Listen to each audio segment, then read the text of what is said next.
Well, hello. What is your ideal new patient? I mean, we've all seen that ideal new patient occasionally, but there's a difference between what we would ideally like to see in a new patient and what we realistically see the majority of the time. Our ideal patient would be those that present to have their spine and nervous system checked for interference, then adjusted regularly to maintain optimal function, bring in their entire family, plans on being adjusted for the rest of their life.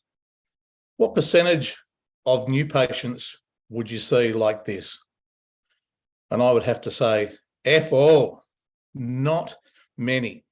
We all do see patients like that. And after a period of time, we ideally like to see more of those people, but that's not the mainstay of the new clients that we see that present to us. Most of them present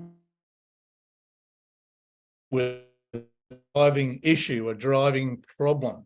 I have lower back pain, neck pain, headaches, shoulder pain, knee pain, sciatic pain, depending on what your go-to thing is in practice. After a while, you start to attract people that you know, or that the word gets out in the community that you're good with, or you're good with that. Ideally, we'd like to see those people seeking that nervous system optimized function, but in reality, we see people with issues, with problems. Period pain, PCOS, endometriosis. Some practitioners might see lots of patients that present like that with issues, with problems, anxiety, depression, multiple sclerosis, Parkinson's, arthritis, ulcerative colitis, all issues, all problems. They are the driving issue that's possessing those people coming to see you, hoping that you can help them. And I really want to share with you a way in which I take them on that journey. So firstly, we've got to meet them where they're at with an understanding and knowledge of their issue, their problem that's going on, and then guide them on a journey. We want to take them on a journey that's going to help them take control of their health, and we're going to be a good part of that process. I want to just share with you the way in which I would do that, which may be a little bit different, which may be similar to the way in which you may well explain that journey to the clients or patients that you see. But as you're probably aware, my passion is that autonomic imbalance or sympathetic dominance, which I firmly believe the majority of people in our society are suffering from sympathetic dominance, which causes a shutdown of that parasympathetic nervous system. So I just want to show you and play with you today on how I do that in practice. And hopefully you can get one or two things out of today that will make a difference and help you educate the patients in the community that you see that the nervous system is paramount in that journey. History and intake form is really vital from my perspective. So obviously in a history form and intake form, we have their name and address and details, etc.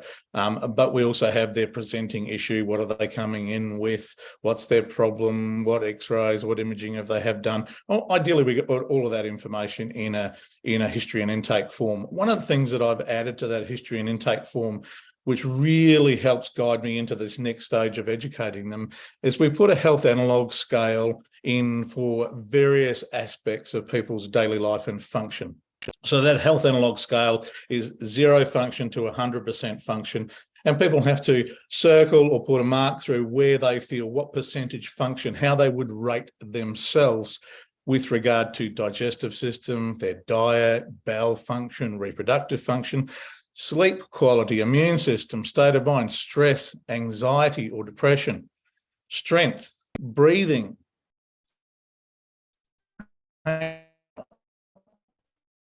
movement, ability to get around, us a snippet of how the other systems may be working in their body. Why would we do that? It helps to confirm for me that autonomic imbalance, because those systems are talking about their organ systems and how they are working and functioning that happen automatically in their body. It gives you more information to take that patient on that journey of autonomic imbalance. The self-rated scales can be repeated at any time with progress exams, which is amazing just to see how the patient rates themselves at follow-up exams. And they're all taken from SF36 research, so we can do research on our patients with those history intake forms because the patient is self-rating. Posture. That is our simplest window of looking at whether someone may be in a state of sympathetic dominance or in that state of fight or flight. And these are just regular people that we see in our offices every day. You'll see 2 photos of everyone on that slide there. And these are your average people that we see. Some of those postures you think, oh my God, people can't seriously have that posture, but they do. So one is where the person is standing nice and relaxed, how they would do normally. And the second photo that I've taken of each individual is when I've forced them into that more upright position and taken that second photo. Always use the patient's phone, not your own phone or not your own iPad. You can, if you're using Posture Pro and using that to keep records, etc., you'll obviously need to keep those photos on your system. But one of the simplest and best community education tools is the patient's own phone, and it costs you nothing. So you take that lateral body posture photo with them standing really relaxed up against a blank wall. You say, can I borrow your phone? I'll take a couple of photos. Just stand really relaxed as you would normally. Nice and relaxed there, boom, click. Okay, second photo.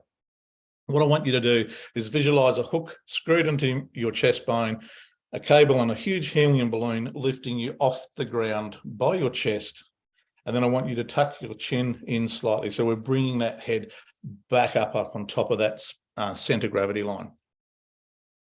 Once you've taken those 2 photos, show them the 2 photos and flick between the 2 and say, which one looks better?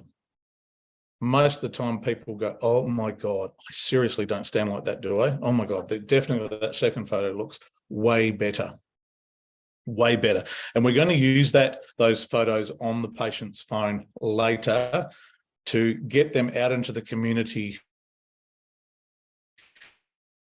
educate the community. So when we get to explaining everything to people down the track, we would say, remember those photos that we took on the phone? The exercises that we want you to do is bringing that posture upright. We give them a series of exercises, lying on posture poles, etc. But what I want you to do is use those photos for anyone in your life that cares about you and loves you and wants to help you.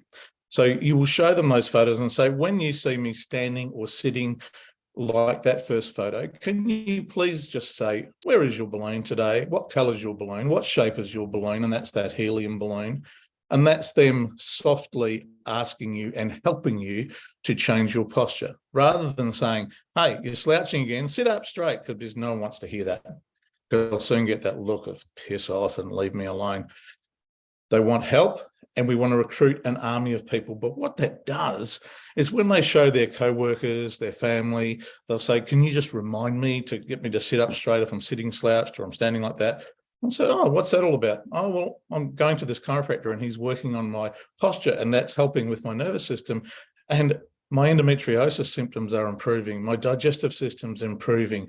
My migraines have gone. This is improved. That's improved. So these symptoms that everyone has in society that we're all geared towards focusing on is taking them on that journey to understand that the nervous system can play a vital role in changing those aspects of ill health, which are rampant in our society. It's just another way of doing it. But the patient's own phone is the best community education tool you can have in your practice that costs you nothing. Cost you nothing. So once we've taken those photos and the patient goes, oh my God, that doesn't look good. So what I would then do is I would say that explains to me your posture, that you're in a fight and flight pattern. So your shoulders are pulled forward, ready to fight. Your head is forward, ready to run. And that switches on what we call your sympathetic nervous system. And when that's switched on, your fight and flight mechanism is switched on, and all the good systems of your body are shut down. Your digestive system, your reproductive system, your immune system, your ability to sleep are all shut down when you're in that fight or flight mechanism. When you are standing with your head slightly forward, for every centimeter your head is forward, of that center shoulder line or center gravity line, your head doubles in weight. And the head is about the weight of a bowling ball. So 1 centimeter forward, you've got 2 bowling balls sitting up on top of your shoulders, hanging forward. What do you think that's doing to the muscles in your upper back and neck and shoulders? They are working flat out all day just to keep your head up. No wonder you get headaches that get worse as the day progresses. No wonder you suffer from Achilles tendonitis, plantar fasciitis, leaning forward, all the weight's on the forefoot, putting stress and load on those tissues, those tendons, when the shoulders are rounded forward. What are the most common musculoskeletal shoulder problems that we see? Subacromial bursitis, supraspinatus tendinopathy, rotator cuff inflammation, largely because of that rounded shoulder posture. So we can improve that. We're going to improve a significant number of musculoskeletal problems, but it's not all about that. The lumbar spine, how could that be related to that rounded shouldered forward head posture? When we're in that pattern, so we don't fall forward, the lumbar spine compensate, and that lordosis increases to try and bring the body more upright.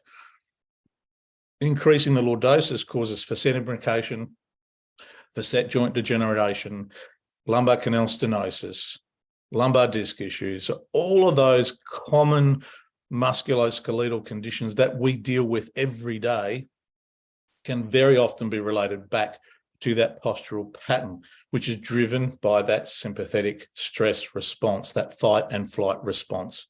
It's classic. Then we can take it that next level further to look at that organ system and how it's related. So what I do is I explain to people that whole fight and flight mechanism. Think of that female gazelle that's out on the prairie being chased by a leopard, a lion, a tiger. What do you think's going on in her body right at that instant? Do you think that she's thinking about digesting lunch? No, she's not. Her nerve supply to her gut, her blood flow to her gut is shut down, and it's directed to her large muscle group so she can run and fight. But long-standing suppression of that nervous system and blood flow function to the gut will cause a poorly functioning digestive system, which usually ends in a leaky gut membrane.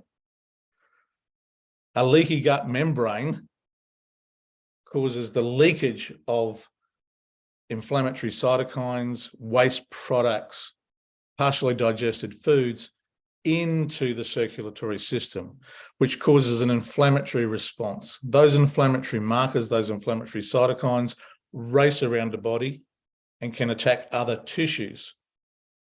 When that's in a chronic state, when that's happening for long periods of time, that digestive system is integral in creating a long-term pattern of chronic other health conditions if it becomes leaky and poorly functioning. And that gazelle will be chased by a leopard and either eaten, or she'll get away and that stress response will go away. However, in today's society, our stress sometimes can be locked on for long periods of time. The immune system is shut down. Rest is shut down. How many people here are sensitive to light and sensitive to noise? Sitting at that dining table with a teenager, tapping their leg under the table, you want to just pick up your fork and poke their left eye out with your fork. It's like, would you just shut that up? How many people can't handle that bright light coming out of the alarm clock in a hotel room? Got to cover it over, pull the cord on it. Can't handle that little standby light on a television in a bedroom. Can't handle that light down the hallway if the bedroom door's left open. Have got to have the curtains pulled. Can't handle that moonlight. Can't handle that dripping tap. Can't handle that branch brushing on the roof of it outside at night. So that gazelle is not thinking about going to sleep if she's still being stalked in the evening, and she's going to be so super sensitive to light and sound, and that's to keep her protected. It's a simple protective mechanism and become sensitive to light or sound. How many people here know family or friends or patients who are sensitive to light and sound. They're everywhere. They're everywhere. Do you think this gazelle will be thinking about releasing an egg to fall pregnant? No, not at that instant. What controls the release of an egg from the ovary? Well, the nervous system, of course. What's the mechanism of that? Well, the hypothalamus sends a signal to the pituitary gland to tell the pituitary gland to release luteinizing hormone and follicle-stimulating hormone to the ovaries to stimulate the ovaries to release an egg. But it only does that when it's safe to do so. So if it's not safe to do so, if that individual is under stress, ovulation is inhibited by the hypothalamus. And so what happens in that normal menstrual cycle when an egg is supposed to be released, if the individual is under stress, they will go through an anovulatory cycle. So they don't release an egg that cycle. What happens when the ovary does not release an egg? Well, it forms a cyst, and that's a normal process. And walls of the cyst generate high amounts of estrogen and testosterone. And they are two hormones that a female can do without excess amounts of. So if that happens multiple cycles, then multiple cysts on the ovaries form. And someone would then get a label of polycystic ovarian syndrome. There are 4 symptoms that you have to be labelled as being PCOS. And those 4 symptoms have been set up by what's called the Rotterdam Convention. So it's anovulatory cycles, infertility, multiple cysts on the ovaries confirmed via ultrasound. And the 4th one is increased testosterone. Sorry, I've forgotten that for a sec. But the 4th one is increased testosterone, which is confirmed either with lab test or clinically with increased facial and body hair. So when we see individuals that come in, they go, well, no, I've got PCOS. That's what I've told I've got. It takes a long time for us to break down to that individual. PCOS is not something that you get.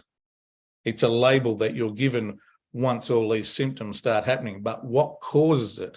It's not that you've got the PCOS virus. You've got a whole host of symptoms, and that's largely been associated with stress inhibiting ovulation, and the rest of that is a flow-on effect. And when that occurs, we give it the label of PCOS. So what we need to do is to rebalance your autonomic nervous system to remove that issue. And sometimes people will still go, yeah, but you don't understand, I've got PCOS. A classic example of not PCOS, but of a similar situation was a young female GP, general practitioner, that I saw in a practice, who had all the symptoms of multiple sclerosis coming on. Weird, numb patches, tingling patches, burning sensation, altered neurological function. She was waiting on her MRI results to come back, which is going to show whether she's got plaquing on her myelin sheaths. But that only occurs when that inflammation's been going on for a long period of time, that inflammation causing damage to the myelin sheaths. And when the damage is long-standing, the myelin sheaths get scarred, and then that shows up as T2 hyperintensities on MRI scan. And then we might give it the label of MS, multiple sclerosis. So when I explained to her, MS is not a virus. It's not something you get. It's something that occurs because your myelin sheath is inflamed. She's like, oh yeah, I get it. But what if I have MS? It's like, no, you don't have MS. You have the symptoms of it. If we can actually identify what's causing the main stress in your system, we can reduce the inflammation and we can send this situation into remission. Of course, that's very difficult if someone's had it long standing and they have significant scarring and significant damage to the impending tissue that's been inflamed with an autoimmune disorder. For instance, if someone's had rheumatoid arthritis for many years and got significant, deformities of their joints and their hands, and joints that have been destroyed, and that synovial membrane inflammation causing significant tissue destruction within the joints. You can't reverse the damage that's occurred, but you can ideally slow it down. The best time you can have an impact with these individuals is in the very early stages of autoimmune disorders. And I know it looks like we're talking about symptoms, and that's not what we need to do, but we're getting there. I'm just explaining the journey in which I would take people on to get the understanding of what the underlying cause of most issues are in their body, most health issues. So once I've explained that when that sympathetic nervous system is switched on with fight or flight, the parasympathetic nervous system is shut down, then we get a whole host of different symptoms that can occur. And I would just go through with them with a brochure that we have in the clinic, which has got a whole list of symptoms, and these symptoms are what you see on your screen. I'll just say, how many of those would you tick? Shoulder and neck tightness, sensitivity to light and noise, headaches and migraines, light sleep, vivid dreams, anxiety and or depression, digestive issues, high blood pressure, inflammation, gallbladder problems, thyroid problems, hormonal imbalances, infertility, PCOS, and uterine fibroids. The more of those that you would tick, the more likely you are to have sympathetic dominance. If we go back to that anxiety and depression, you know, I would definitely say that in our younger population base, in our practices, there's certainly an ever increasing amount of anxiety in our population and or depression. But if you think about it from a sympathetic dominance perspective, if that individual is under a state of fight or flight or a stress response over a long period of time, every cell in their body is primed and waiting for attack. So that physiological cellular response is primed and waiting for attack. But if attack doesn't come, but everything's waiting for that attack, and that goes on for a long period of time, waiting for attack, no attack, waiting for attack, no attack, then the body can become physiologically anxious at a cellular level. And then people start thinking, what the heck am I thinking like this for? And they beat themselves up. Then they get depressed about feeling anxious. So they can go through that whole cycle of anxiety and depression, but very often it's related to that locked on state of fight or flight. So when people have looked through that list and go, yeah, I tick a fair few of those, then we say it's fairly likely that you have what we call sympathetic dominance. And that can often lead to autoimmune disorders. So depending on where the individual is in their age timeframe, whether I would explain in this first or second visit whether they're in that autoimmune potential status or not, is up to you clinically as a practitioner to go through this next step or not. However, there is over 100 different autoimmune disorders that have been labelled today. And essentially it's just inflammation that attacks particular tissues in the body. And then those tissues get damaged and break down. And then the label is given to that individual of what condition they have. So arthritis, asthma, pancreatitis, colitis, dermatitis, multiple sclerosis, Parkinson's disease, etc., etc., etc. So depending on what tissue seems to be more susceptible to that inflammation. But generally speaking, there are two primary underlying causes to an autoimmune disorder. One is elevated inflammation. And that elevated inflammation occurs primarily because of a leaky gut membrane, because of long-standing parasympathetic reduced activation to the gut, causing a leaky gut membrane and that inflammatory response that's happening throughout the body. Combine that with an exhausted adrenal system, because the adrenals produce cortisol as a primary stress hormone, and cortisol is the primary building block for cortisone. So what is the first drug medically that anyone has put on when they first have an acute onset of an autoimmune disorder? Cortisone or steroids.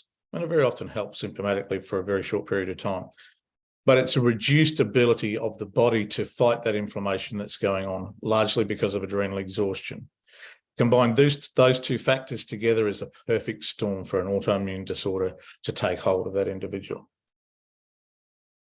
which for anyone in those situations, it's often very distressing.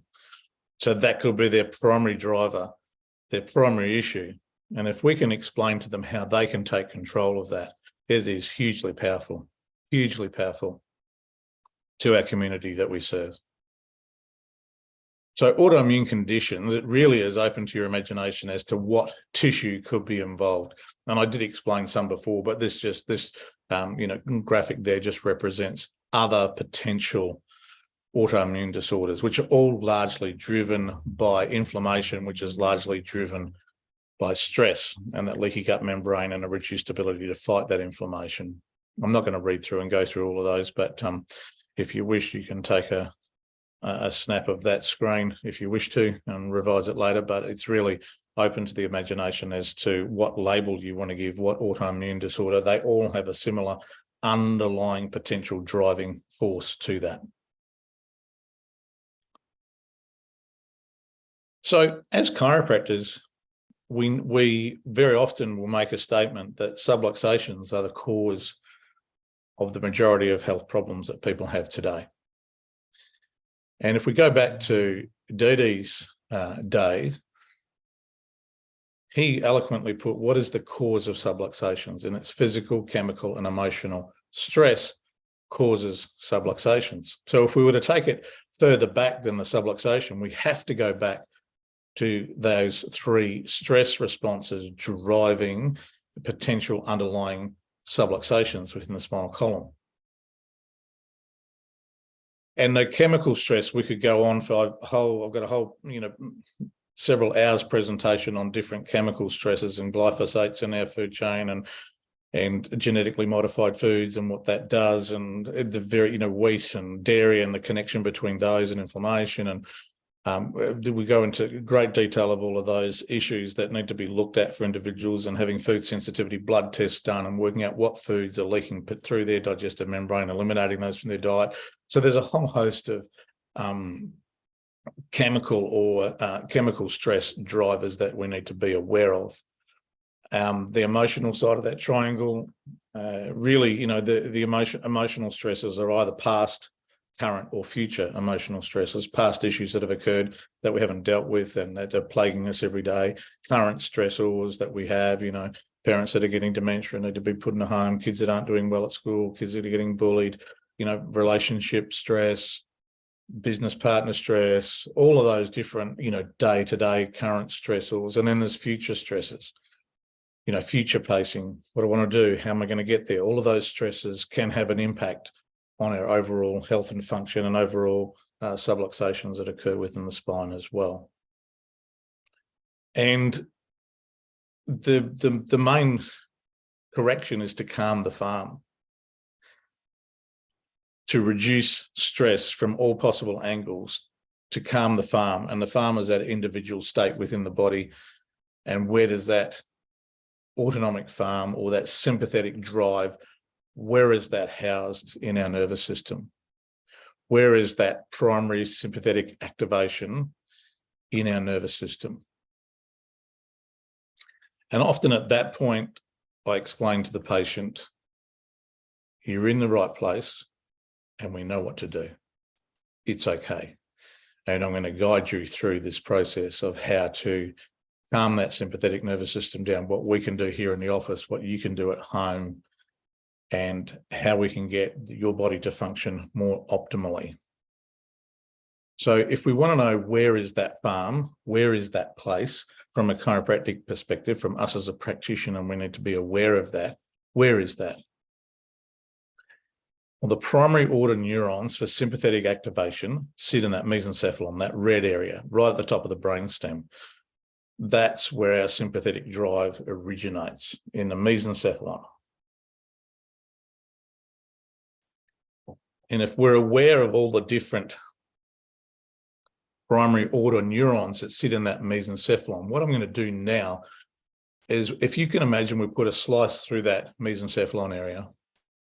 The next slide we go to is going to be a neuroanatomy slice of that mesencephalon area, and we're going to be looking at that axial slice from above down.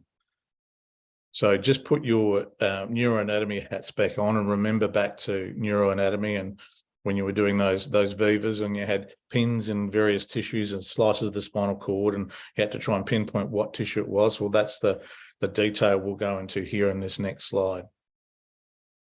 There it is. That's a cross-section of that mesencephalon area.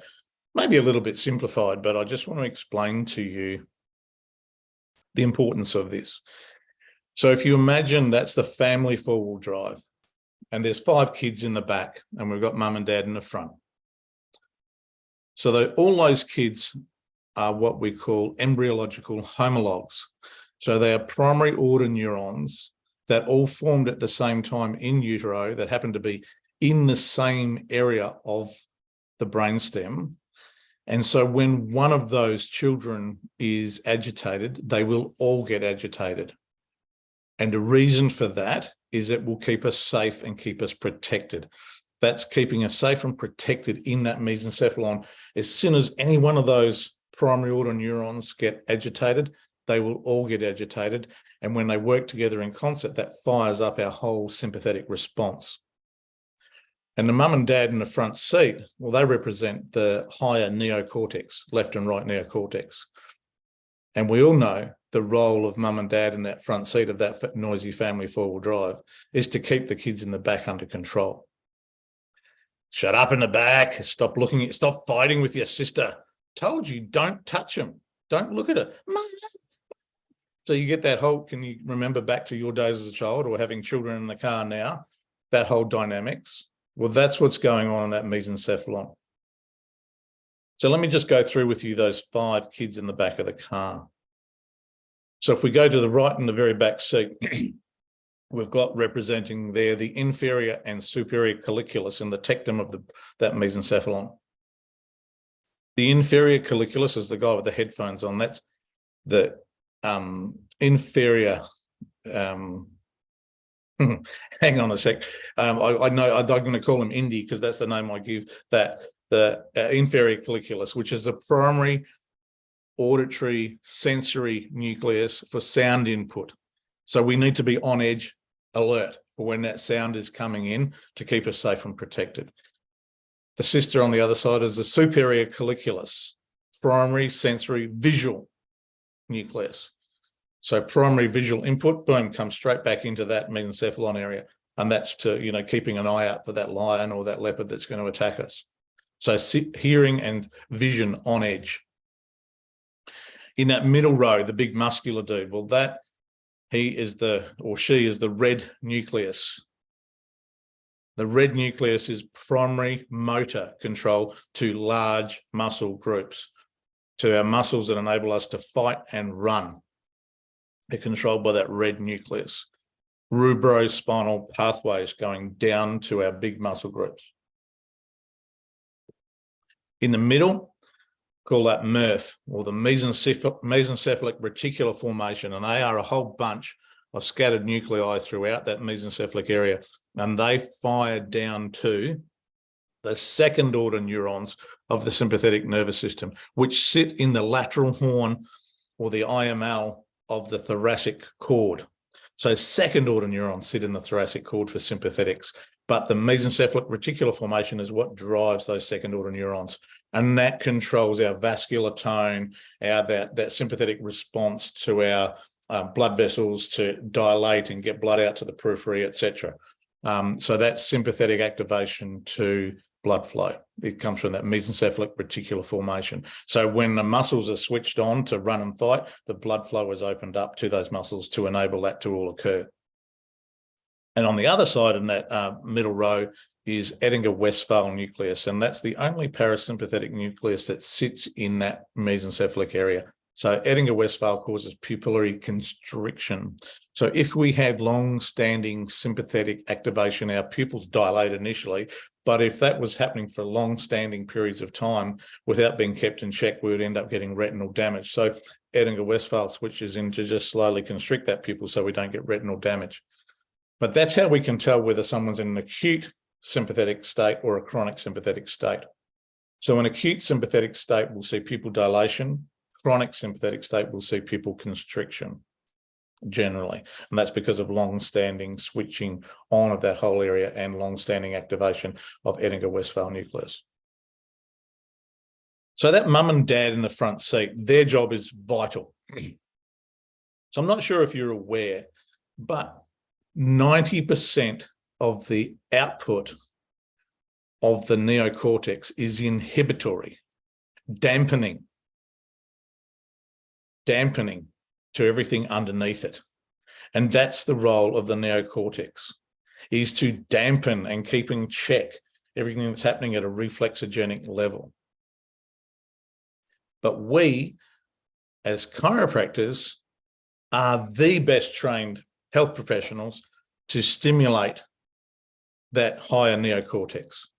That neocortex is stimulated. If you imagine our two batteries, the neocortex is stimulated from input from the environment: light, sound, smell, touch, mechanoreceptors, proprioreceptors. They are the best and most powerful stimulators for our neocortex, and particularly those mechanoreceptors and proprioreceptors within the spinal column.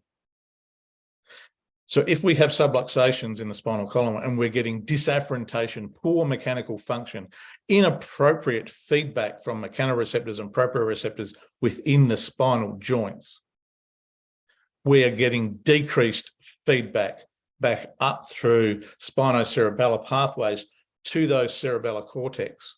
And once that we're having reduced cerebellar activation, we get reduced neocortex activation. When we open up those channels and we get everything functioning and we get someone subluxation free, we get much higher stimulation of those spinocerebellar pathways, and then much higher stimulation to the neocortex to waken them up, to open them up to function.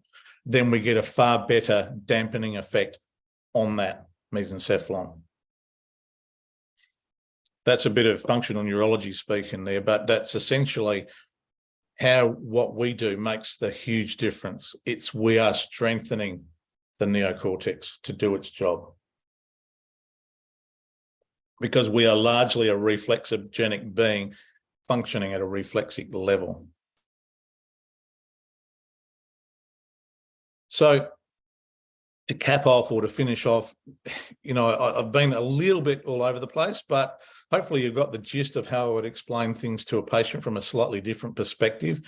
But once we've actually gone through and said, it looks like you're in that sympathetic dominant state, you've got tight neck muscles and shoulders and this and that, and you've ticked the boxes. And what I need you to do now is to read this book. This happens to be a book that I've written.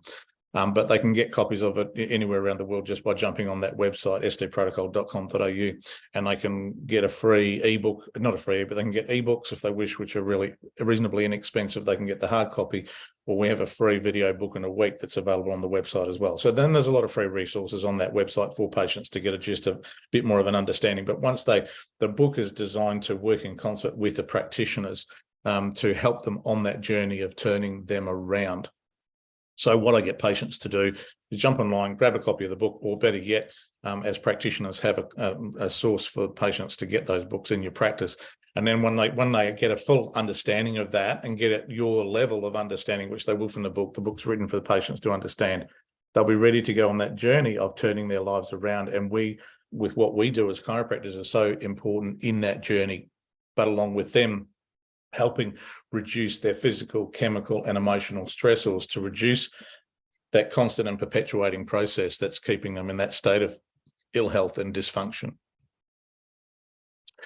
For practitioners wanting to take that further, again, just jumping on that website, and you can sign up. We have a full online practitioner training program that effectively would take 4 days, 2 whole weekends. But that course has all been put online. There's 85 videos, and there's questionnaires, and there's a whole host of information on there, and quizzes, assessments as you go through, to get a full understanding of how all those systems interconnect to get you at a level of understanding and competence with all of that, so you find it easy to explain to patients. And then that once you've done the whole online program, then there's a 1 day, which again is online, so you don't have to travel anywhere, of working out how to easily implement that into practice. Then once that's completed, then we have a one-on-one with me at any time of your choosing. We just set up a time and go through refining the specific chiropractic adjustments that do make a huge difference in reducing that sympathetic drive. We focus on rib cage, upper rib cage, first ribs, to reduce that whole shoulder build up tension, and it's a huge brainstem release, the particular adjustment that we try and focus on. But we go through with you refining that process, have a couple of patients with you one-on-one, and any questions that you might have following that, and then I'll be available anytime after that for any further questions. And there's also you can sign on as a wholesaler, you can do that, but if you chose even not to do the training, and we've got resources where you can buy boxes of books, and we have red lenses and other things that will help in that journey of calming that sympathetic nervous system down, to look at putting people back in control so they can take their health as seriously as you take it, but they're involved just as much as you are in improving their health status. It's a really rewarding place to be as a practitioner. We have to think, but we get so many patients who have aha moments, who are in tears and go, oh my God, this explains everything. You've told me more about me than I've told you about me. This makes so much sense. That's the first time I've heard all of this. And so patients are just blown away, and you become a really, valued and an important referral source in your community. So that's what I'm hoping to achieve, to change this world and just have a slightly better, different way of explaining things to patients. If that gels with you, happy to chat and be involved. Send me an email, jump on the website, send an email. Happy to chat or converse further. So enjoy the rest of your day, whatever that might involve for you, and thank you for tuning in.